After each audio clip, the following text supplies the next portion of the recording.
Boa noite a todos, sejam todos bem-vindos a mais um estudo Aprendendo com André Luiz, que nós fazemos todas as quartas-feiras, 20 horas, horário de Mato Grosso do Sul.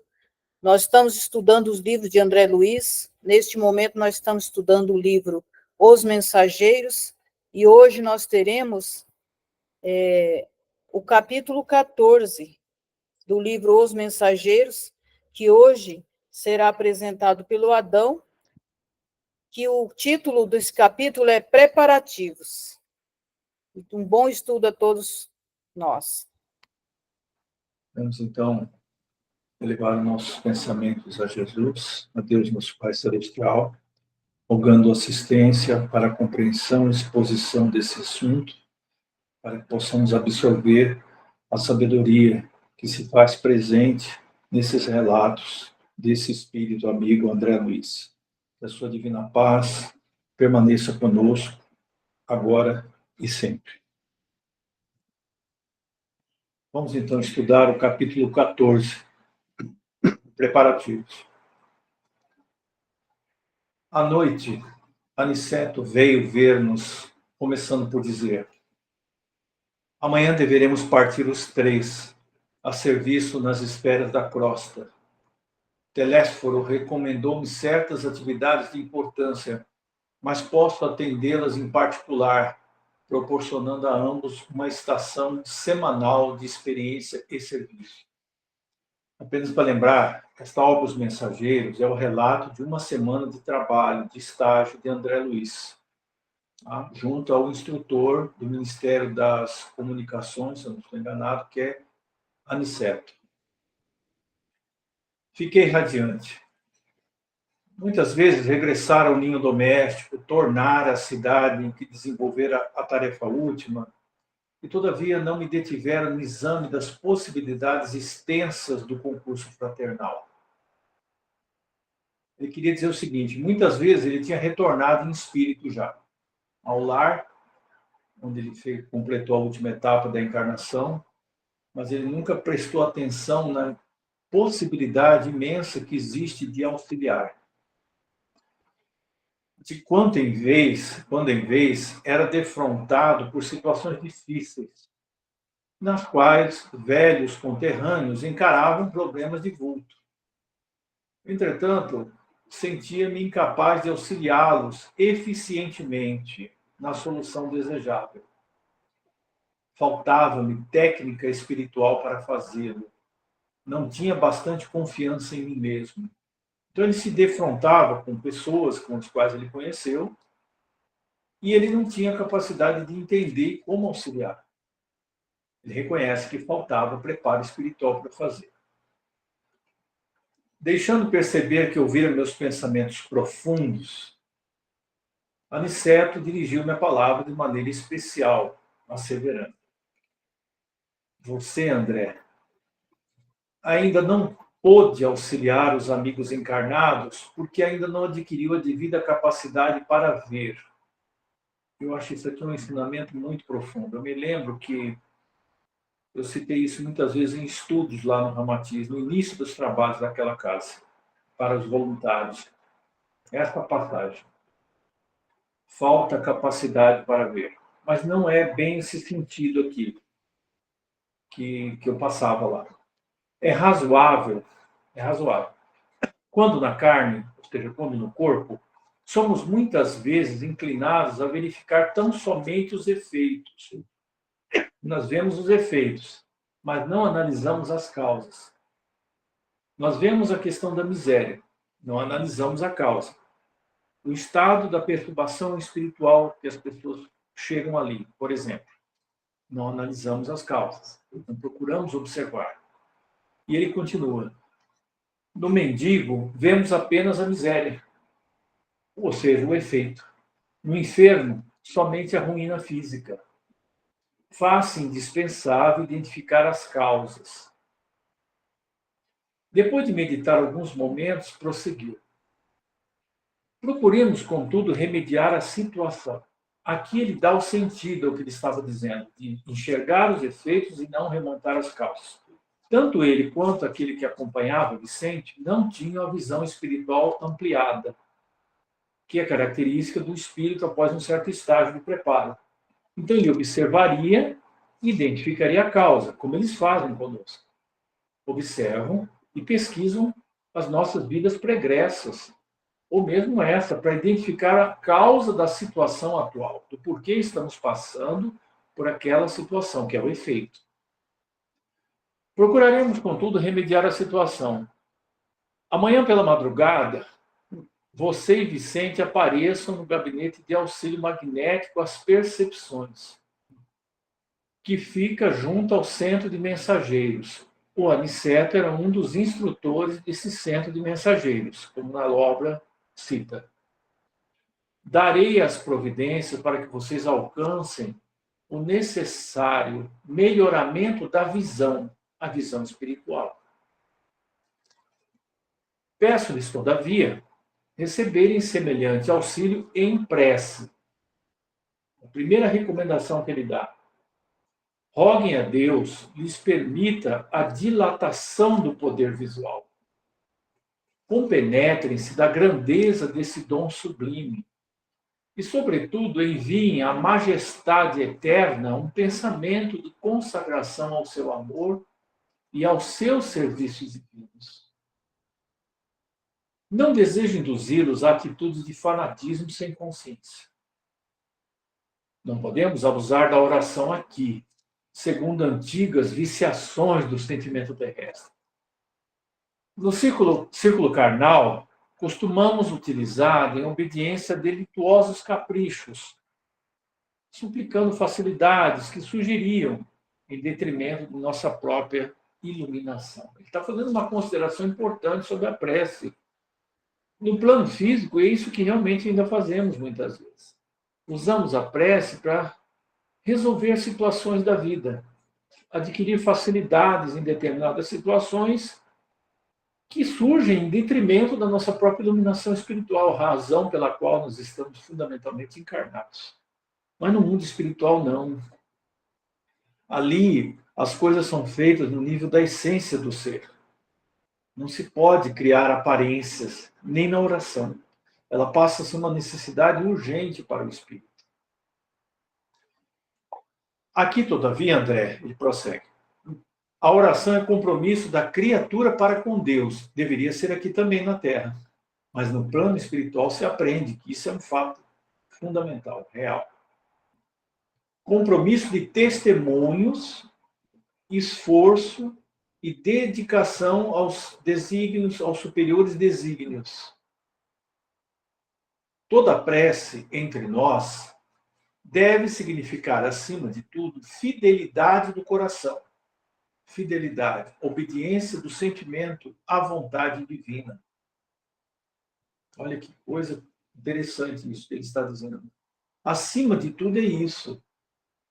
Vai exigir, como ele cita ali, compromisso de testemunho, porque muitas vezes o que você está pedindo ao poder divino vai exigir que você passe por determinadas renúncias, determinados sacrifícios, ou seja, testemunhos, nesse sentido e no sentido do bem.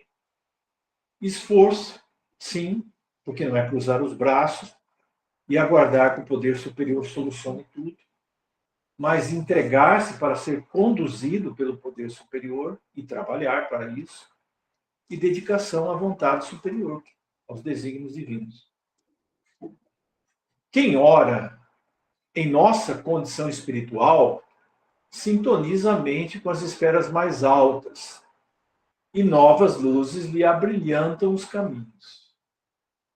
Eu vou interromper um pouco aqui, que alguém quiser fazer algum comentário. Fique à vontade. Pois não? Pode falar. Então, boa noite a todos. Essa passagem final aqui, então, eu acho muito interessante, né?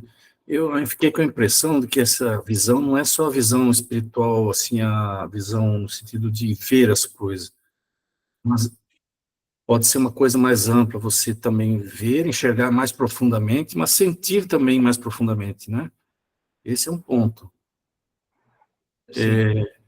Ou seja, a visão espiritual pode estar relacionada a um sentimento mais profundo de compreensão, isso que eu entendi. de compreender melhor a situação também, olhar, mas sentir mais profundamente a pessoa e o contexto. Não sei se eu estou errado, é só visão espiritual, é só olhar mesmo, e penetrar mais profundamente na matéria. Não sei se seria só esse o ponto aqui. Nós vamos ver mais adiante em que sentido foi aberta essa visão neles, para chegarmos a essa conclusão. Tá, ok. Mas a gente vai mostrando. Tá. E outra coisa é também a questão... Porque eu acho que o André Luiz e o Vicente, ele sentiu que eles ainda estavam meio que fraquejando, e ainda é natural, né, recém-chegados aí, precisaria de um preparo, um estado, vamos dizer, de espírito muito profundo para receber esse novo dom aí. E ele acha, então ele preparou eles, explicou muito bem qual que seria como seria assim, como eles deveriam se comportar, como eles deveriam se orar, não apenas pedir esse dom, mas que fosse um compromisso profundo, né? Interessante ele até fazer essa comparação aqui com a Terra, das nossas antigas viciações no sentimento terrestre.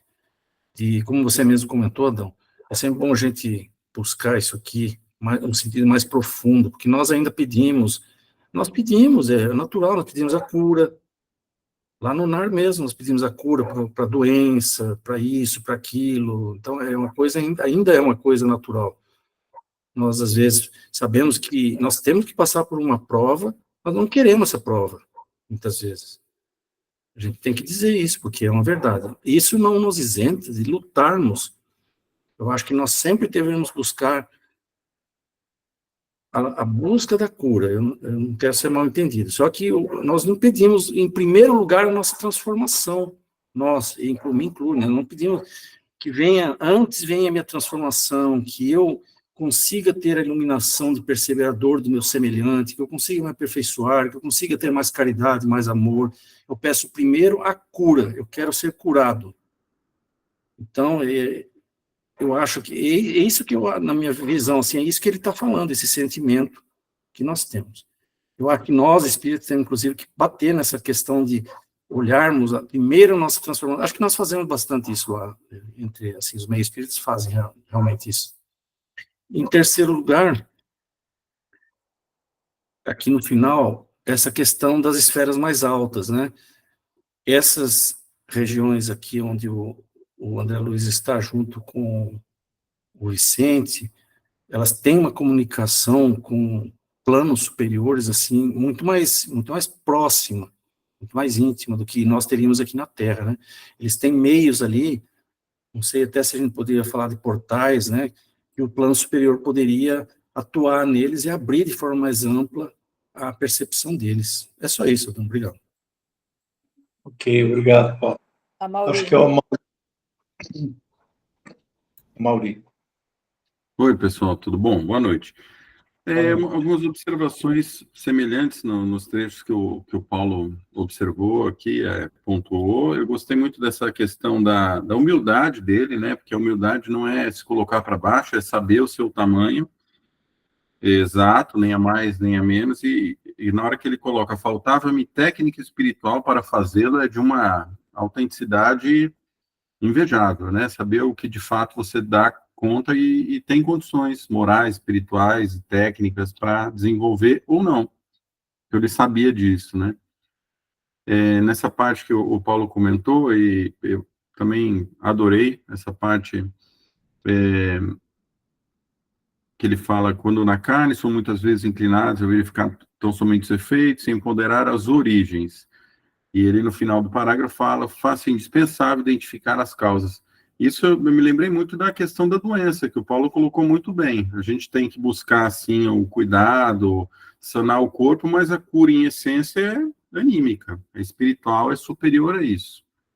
E, às vezes, a gente tem o foco vou curar, e acha que é tirar o tumor. É estranho o cirurgião falar isso, mas a essência é a cura espiritual, é a origem da coisa, que é anímica, sempre. Eu também tive a impressão que, mais do que uma clara evidência, entre aspas, que eles iam ser treinados, iam ser favorecidos dessa maneira, eu achei que era uma coisa mais de sensibilidade. Até porque a clarividência, nem tudo que você vê é. E aquilo que você sabe, que você sente, isso com certeza é. Então, eu sempre comento a dona Marta, uma senhora que brincava. É brincadeira, né? Mas ela dizia que trocava 10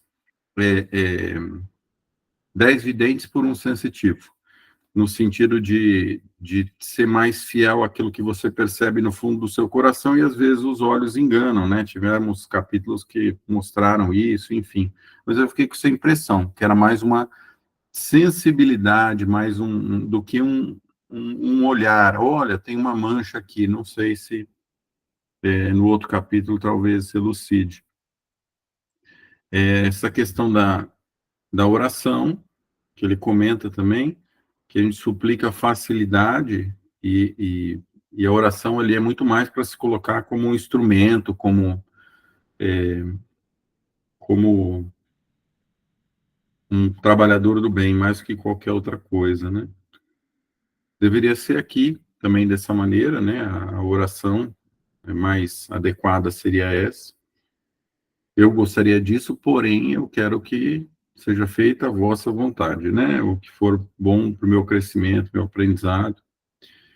E essa descrição que ele coloca da comunicação com esferas superiores, quando se faz oração, eu acredito que a gente também consiga aqui nas orações, com ondas ultra curtas, entrar em contato com esferas mais altas, e é assim mesmo que a gente se sente, né? Quando você está muito inspirado, se sente de fato ligado a esferas superiores, essa energia ela vem de uma maneira muito abençoada, e a gente de fato alça voos maiores do que o nosso tamanho mesmo. Isso ajuda muito, né? Muitas vezes. Eu só fazer uma observação rápida. Achei interessante quando ele fala que eles não vão receber essa ampliação, né, da visão, não quando ele fala na questão do objetivo, né, que ele está fazendo isso, para que eles não querem que eles se tornem fanáticos, né, ou seja, eles não vão receber essa condição de visão só para saber, né, da vida do outro, só para saber o que aconteceu com o outro, mas isso tem um objetivo que é para auxiliar o outro, e que também para eles não deslumbrar, né, não se tornar um deslumbre para eles, eu estou vendo, olha, eu estou enxergando coisa que eu não enxergava. Então, achei bem interessante quando ele fala essa questão do fanatismo, que não é com esse objetivo que eles querem ampliar a questão da percepção deles. Era isso. Paulo, pode falar. Duas coisas assim, rapidamente, só para encerrar essa parte, senão não atrasar. Mas se fosse só a visão, eu acho que mais simples seria usar o psicoscópio, né, que é citado na obra dele. O psicoscópio é capaz de ampliar, de chegar até um nível mais profundo e de ver certas coisas. Então, esse enxergar dele acho que é muito mais profundo, senão eles utilizariam esse psicoscópio. A segunda questão é que a gente não sabe, eu não sei se o texto fala até o final, se essa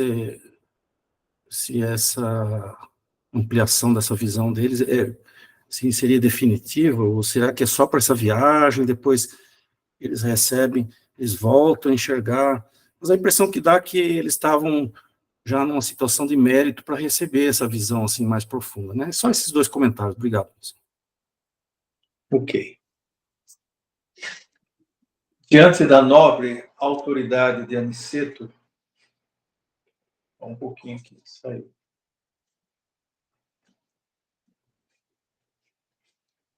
Diante da nobre autoridade de Aniceto, não me atrevi a falar, cheguei mesmo a recear a externação de qualquer pensamento. Deixou-nos o generoso instrutor com palavras carinhosas de amizade e incentivo. Vicente e eu acalentávamos projetos magníficos. Fiamos, pela primeira vez, cooperar a favor dos encarnados em geral. Nosso repouso noturno foi brevíssimo. Aguardávamos ansiosamente a alvorada, a fim de receber o auxílio magnético do gabinete referido. Poucas vezes orei com a emoção daquela hora. Os esclarecimentos técnicos da instituição colocaram-nos, primeiramente, em relação mental direta com eles, e, em seguida, submeteram-nos a determinadas aplicações espirituais que ainda não posso compreender em toda a extensão e transcendência. Observei, contudo, que a colaboração magnética não nos retirava o sentido consciencial.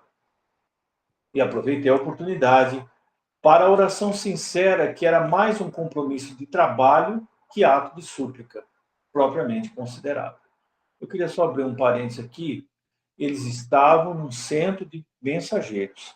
Esse tipo de trabalho de abertura de percepção é feito na preparação dos futuros médiuns, que vão na Terra ter, vamos voltar aí para a questão da faculdade mediúnica agora, abertura da clarividência, da clareaudiência e outras faculdades mediúnicas. Então, são preparados ali, não só pelos técnicos que vão apurar essa sensibilidade no perispírito, porque eles vão ser médiuns em atuação, mas prepará-los através de estudos e instruções para reencarnar com essa tarefa de grande responsabilidade.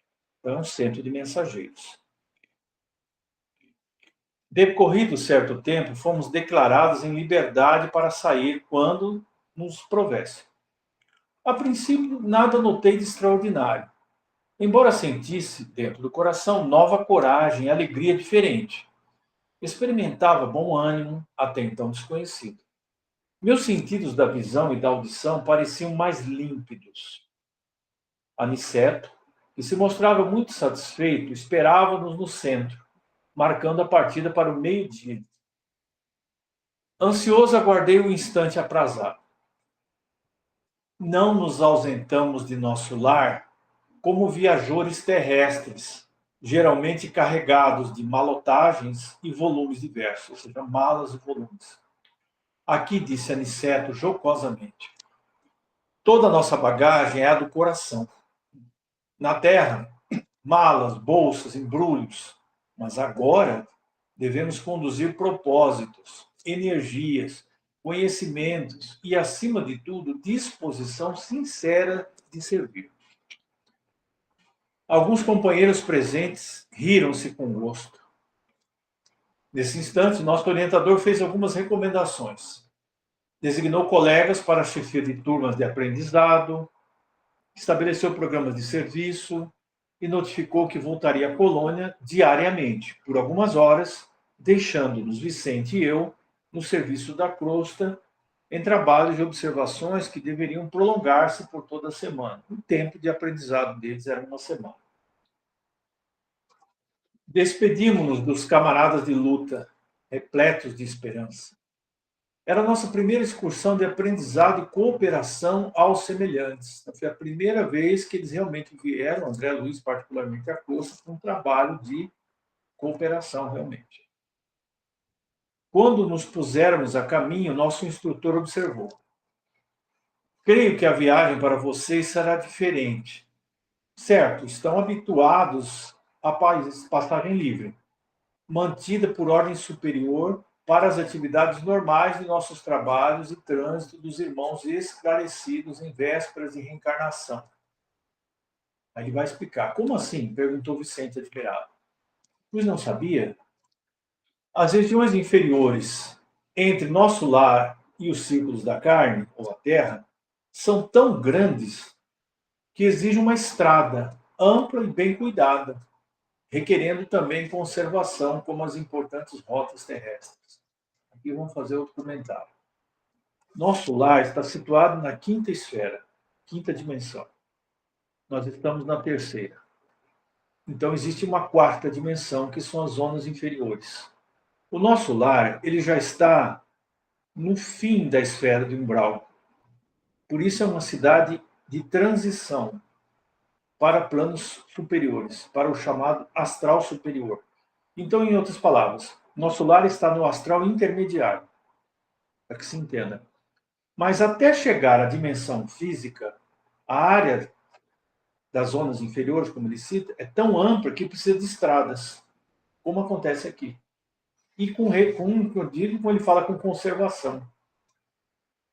Por lá, obstáculos... Alguém levantou? Paulo. Desculpa, Pode falar. é só para lembrar que no nosso lar ele descreve essas estradas, né?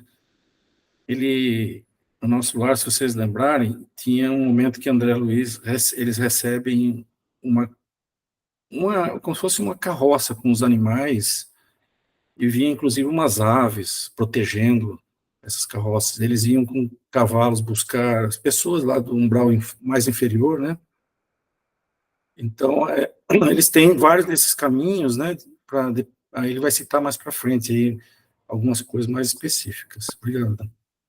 Isso. Por lá, os obstáculos físicos. Por cá, obstáculos espirituais.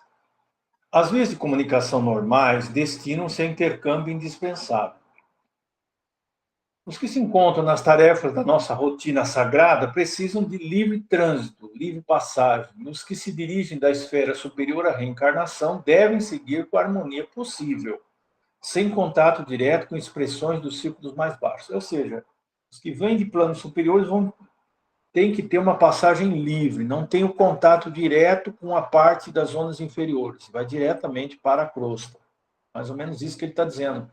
E também quem está em tarefas definidas nas colônias superiores. Também tem a passagem livre, sem esses obstáculos. A absorção de elementos inferiores determinaria sérios desequilíbrios no renascimento deles. Então, eles evitam que aconteça. Há que evitar semelhantes distúrbios. Nós, porém, seguimos numa expedição de aprendizado e experiência. Não devemos, por isso, preferir os caminhos mais fáceis. Aí, ele faz o comentário final. Identificando-nos a perplexidade, Aniceto concluiu. Imaginemos um rio de imensas proporções, separando duas regiões diferentes.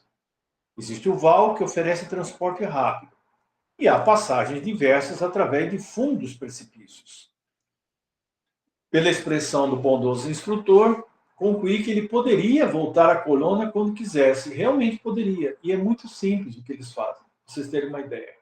Claro que ele usa volitação, né? Mas ele poderia voltar pelos caminhos das estradas, por um veículo espiritual. Eles mentalizam a colônia. É interessante, é rápido. Como ele está ligado ao nosso lar, basta ele estar aqui na crosta, ele mentalizar a colônia e ele volta para a colônia. Ele é atraído de volta para lá. É assim que eles fazem. No caso do Aniceto era simples assim.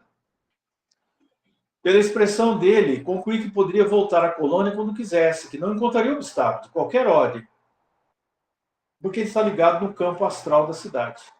Mais estreitamente aquilo que André Luiz e Vicente, que não tinham aprendido ainda, não estavam nessa mesma conexão ainda. Em parte alguma, em razão do poder espiritual do que se achava revestido, mas fazia-se peregrino, como nós, por devotamento à menção de ensinar. Ou seja, ele não volitava, ele caminhava junto com eles. Vicente e eu não dispunhamos de expressão vibratória adequada aos grandes feitos. Não estavam ainda com o campo espiritual depurado o suficiente e também não tinham aprendido a técnica, porque a volitação é uma técnica mental, é força mental. Aí vocês vão ler, quer dizer que os espíritos inferiores também volitam, só que nas regiões onde eles estão, não em esferas mais altas. Então, eles não tinham passado pela técnica, a experiência da prática. Éramos vulgares, quanto era a maioria dos habitantes da nossa cidade espiritual. Vejam, diz bem claro que a maioria ainda não estava nesse nível alto como Aniceto. Possuímos apenas alguns princípios de volitação, quer dizer, alguma coisa eles já sabiam. Contudo, permanecíamos muito distantes do verdadeiro poder, porque a volitação é força mental. Nunca vira, pois, a energia e a humildade em tão belo consórcio. Aniceto dirigia-nos firmemente como orientador de pulso, vigoroso e sábio, mas não vacilava em se fazer igual a nós, a humildade dele, né? A fim de servir como um devotado companheiro, porque ele tinha muitos recursos, mas ele não mostrava isso. Ficou ao lado deles. Meditando sobre a lição sublime em pleno impulso volitante, contemplei as torres de nosso lar que iam ficando à distância. Esse aí é o capítulo. Abro os comentários para vocês fazerem. Obrigado. Paulo, pode falar. Não, eu queria perguntar aí para vocês, me ocorreu, será que o aniceto com um grau, assim, avançado, né, um espírito já mais esclarecido, ele poderia fazer, por exemplo, Adão, uma bilocação, ele ficar no nosso lar e também trabalhar na crosta. O que você acha? É difícil dizer, Paulo, se ele tinha essa capacidade. Possivelmente ele tinha. Possivelmente ele tinha. Mas, Inclusive, grandes almas aqui na Terra se faziam bilocação aqui mesmo, bicorporeidade. pois é. Acredito que sim. Sim. Agora, o fato dele estar trabalhando aqui não significava que ele não estava consciente do que estava acontecendo em nosso lar. Percebe? Certo. Então ele disse: vou e volto todos os dias. Fica algumas horas aqui, enquanto deixava os dois no trabalho na Terra. Então ele estava, de certa forma, bilocado, sim. Dá a se entender. Entendi. A Mauri? Eu fiquei com dúvida quanto a essa faculdade que foi adicionada a eles. Eles pediram para que eles elevassem o pensamento, mas eu fiquei pensando que essas coisas não são conquistas. Isso não seria uma consequência natural da evolução de um sujeito?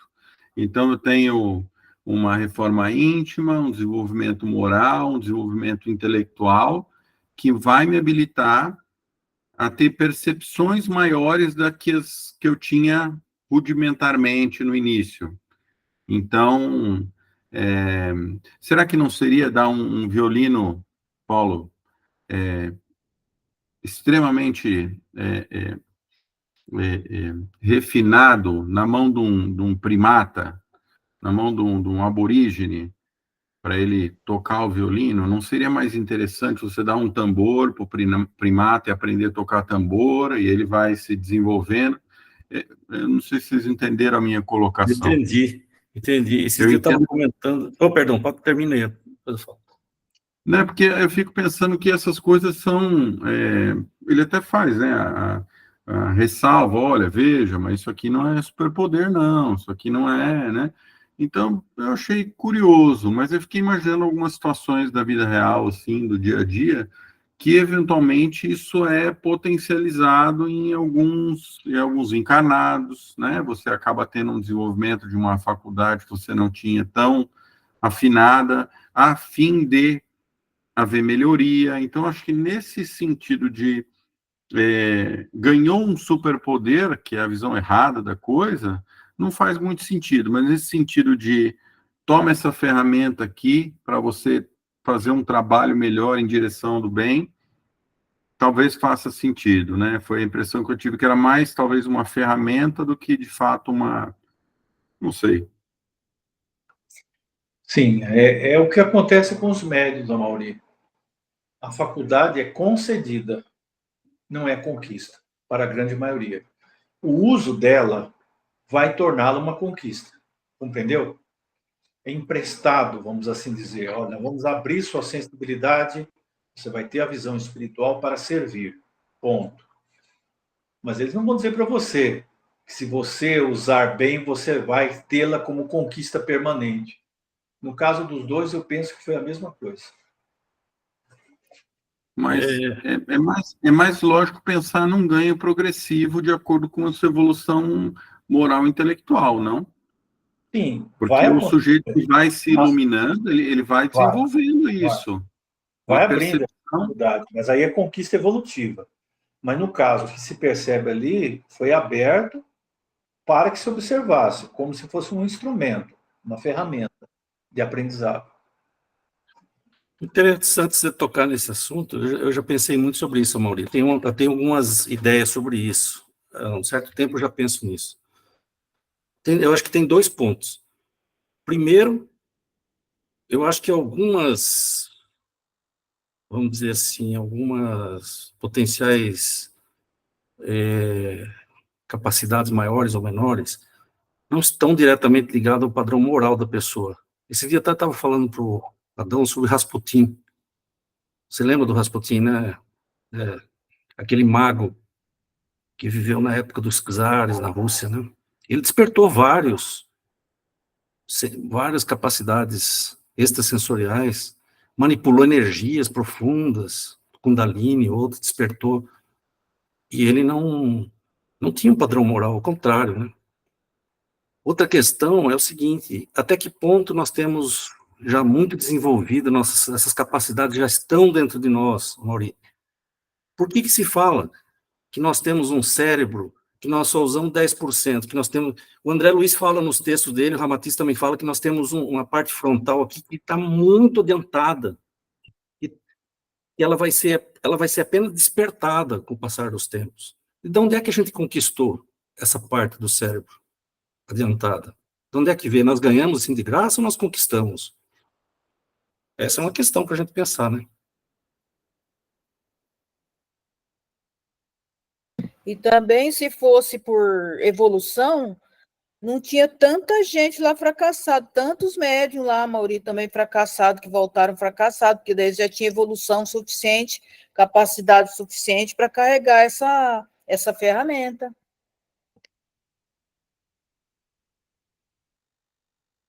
Eu fico sem entender o porquê abrir isso daí e por que só para ele. Por que não abre para todo mundo, então? Pronto. Se a gente pode fazer essa abertura e isso é benéfico, vamos... Assim, tô tentando entender por quê. Qual que é o ponto? Ah, vamos ativar esse sujeito, me parece, vamos ativar a visão dele. Mas eu vou voltar à história do violino que você falou aí. Você vai dar o violino muito bom, Stradivarius, para um violinista, né? Você não vai sair daí distribuindo violino para todo mundo, certo? Concorda comigo? Então, mas aí não seria mais natural você pensar que até chegar a ser um violinista, exímio músico, ele teria que abandonar a clave, a caverna dele, começar a se banhar, começar, né, fazer a evolução dele até que ele chega num ponto que, ok, agora eu posso tocar esse violino. Eu fico tentando entender esse ponto, qual é esse ponto, né? Verdade. Talvez seja mais uma mais uma benevolência divina, né, em relação a nós, para tentar acelerar o nosso crescimento, uma espécie de indução, talvez, não sei. Seria uma oportunidade de aprendizado para ambos. Eles estavam em condições de passar por esse aprendizado. A espiritualidade, isso pelo que eu tenho observado, eles, quando vão nos dar uma possibilidade a mais no campo do serviço, do bem, principalmente na questão mediúnica, eles sempre fazem muitas recomendações relacionadas à perseverança no bem, à educação mental e emocional, à humildade, não se sentir diferente dos outros, não se colocar acima de ninguém. Isso aí eu já ouvi muitas vezes. Então eu penso que o Aniceto, e ele sabia que poderia permitir isso nos dois, e fez as recomendações necessárias, a fim de o aprendizado deles, que eles precisavam disso.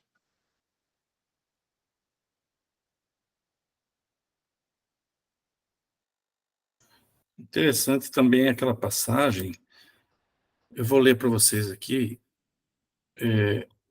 quando eles fazem o contato com a mente, de mente a mente, durante a preparação deles. Deixa eu ver se eu acho aqui, ele fala que... sim, que os colaboradores ali, eles entraram em relação mental direta com eles. Se eu entendi, então, ali eles atuaram diretamente na mente deles, porque o próprio Emmanuel fala, né, nós temos a nossa visão física, temos o lobo occipital, todo o aparelho aqui, o tálamo, todo o aparelho para enxergar, mas ele fala claramente assim, quem enxerga na realidade é a mente que enxerga. Então, aqui, eu acho que eles atuaram diretamente na mente mesmo, como ele falou, eles entraram em relação mental direta, provavelmente até eles perceberam ali o que eles estavam pensando, mas interessante isso.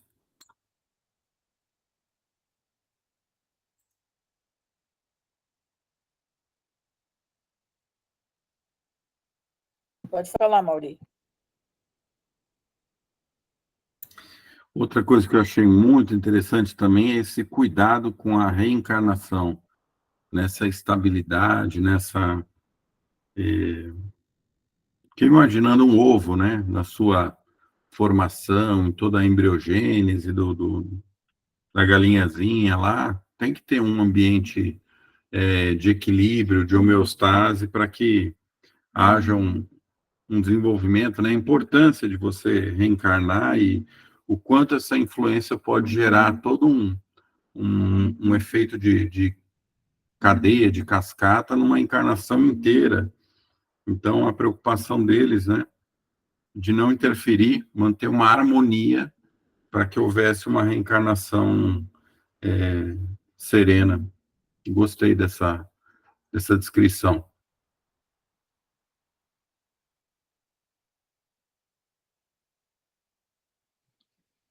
Eu entendi que isso aí seria para as pessoas que estão nos planos mais altos, né, Amaury, assim. Deixa eu achar aqui, não sei se... Além do nosso lar, parece.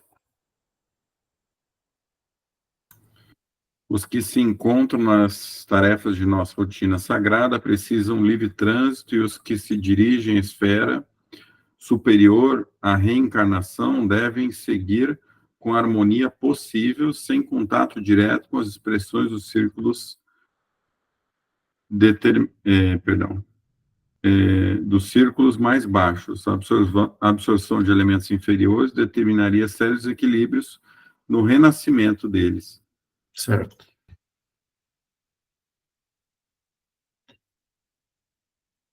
É certo que essa absorção, ele se refere às formas de pensamentos que existem ali toda atividade mental prejudicial que existe ali no astral, Sim. Isso pode ser absorvido, né? Eu acho que seria isso. Porque acho que quando você vai e você plasma o seu corpo, né? A gente sabe que que o espírito que vai formar e moldar o nosso corpo, tem até o Ian Stevenson, né? Que estudou aqueles sinais sugestivos de reencarnação, então a gente sabe que assim funciona. Mas aí seria uma coisa sensata, relacionada à alma do sujeito em si que está reencarnando, e aí faz parte do processo de reencarnação ele plasmar de um jeito ou de outro, né? Mas essa influência externa aí talvez fosse indevida, atrapalhasse. Às vezes o sujeito não teria um comprometimento, e vai ter esse comprometimento por influência deletéria, energética, negativa, né? De baixa vibração. Então, achei legal esse cuidado, né? Bem coisa de neonatologia, berçário mesmo, né? Bem delicadinho.